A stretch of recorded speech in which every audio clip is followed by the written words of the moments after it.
Thank you. Good afternoon to all of you. My name is Leopoldo López.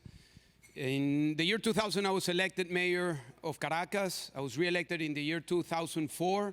And in the year 2008, when I was running for higher office, I was simply banned to run for office, unable to continue.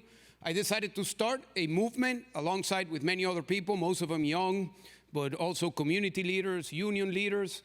And we grew to the point that in the year 2014, January of 2014, alongside with different leaders, including Maria Corina Machado, we called the people to the streets because Maduro had stolen his first stolen election in the year 2013.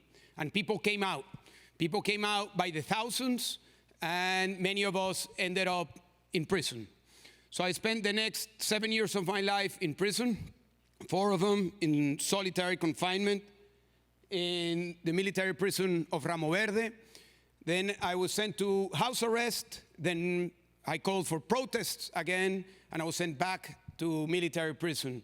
Then back to house arrest, from where I escaped, and spent 1.5 years at the Spanish embassy. And at the end of the year 2020, I made a decision that I never wanted to make. I had to leave my country. And now I am free, but partly free because I cannot go back to my country like thousands of other people around the world that cannot go back to their country. Why am I here today talking to you? Because I believe in Bitcoin. And I not only believe in Bitcoin and the possibility it has to change lives and movements, but that we have seen it. Year 2020, let me go back to a picture that Alex showed. Alex showed a picture of the year 2019. 2019, we tried to take humanitarian aid into Venezuela, through Colombia, through the borders.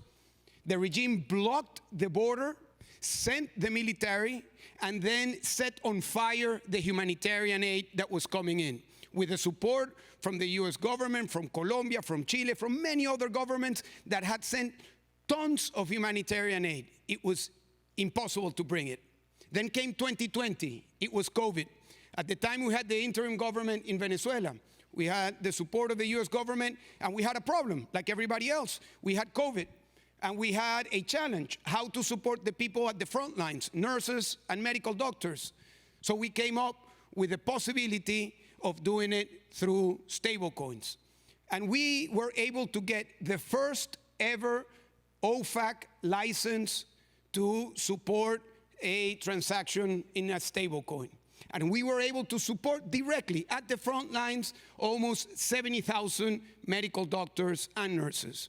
And we have continued to provide that support to different people, different organizations, activists, and people who are on the ground. So we have seen how this works. And now I know that it's also a challenge that not only Venezuela has, but many other countries. And when I talk about many other countries, it's really most of the countries in the world, because 72% of the world's population live under some sort of autocratic regime. So most of the people are facing the challenges that you have been listening to throughout the day. Financial restriction, censorship, impossibility to move, and to confront autocratic regimes. So in the year 2022, we started a movement, global movement called the World Liberty Congress. The idea of the World Liberty Congress is to bring together democracy defenders, freedom activists from all over the world with a common dream: to be free, to be free. And to be free, the only way to be is to live in a democracy. It is not possible to be free if you don't live in a democracy. So this is a movement of more than 56 countries that are represented: Africa, Middle East, Eastern Europe, Central Asia, Latin America. Where there are dictatorships, we are bringing together the people who are at the front lines. Some of us are in exile. Others are still in country. So where do we see this fight going and this technology coming alongside with us? Because it's not just Bitcoin, it's also other possibilities of open source technology. And that's why I want to end up talking to you about this concept of decentralized democratic resistance, which is the convergence of people, would need to be the beginning and the end of everything we do. But people need not just an idea to mobilize, but they need resources. And those resources, as we said before, can cross borders without being stopped through Bitcoin and stablecoins. And we have done it, and it can be done at a huge level. In this building, USAID used to have its offices. Now it's not here. Now the humanitarian challenge is how to support across the borders. Well, getting people in poor countries a direct cash transfer through stablecoin is one way of providing direct humanitarian aid. But it's not just resources, it's also communications. In my country, Venezuela, Maduro stole the election in the year 2024. Right after that, a week after he stole the election, he shut down X.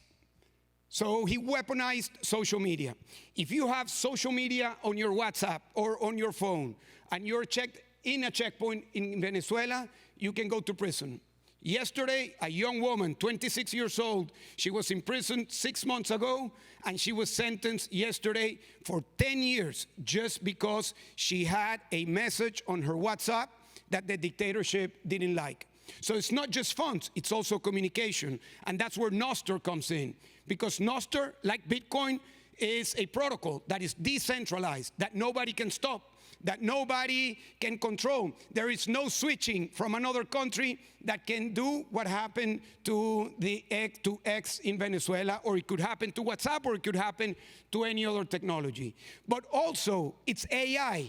AI, as we all know, is powerful, but it's powerful as a tool for those of us who fight at the front lines. So our view of decentralized democratic resistance is the convergence of people, Bitcoin, Nostr, and AI, which is people, free money, free speech, and free and ideas that can go beyond any limit.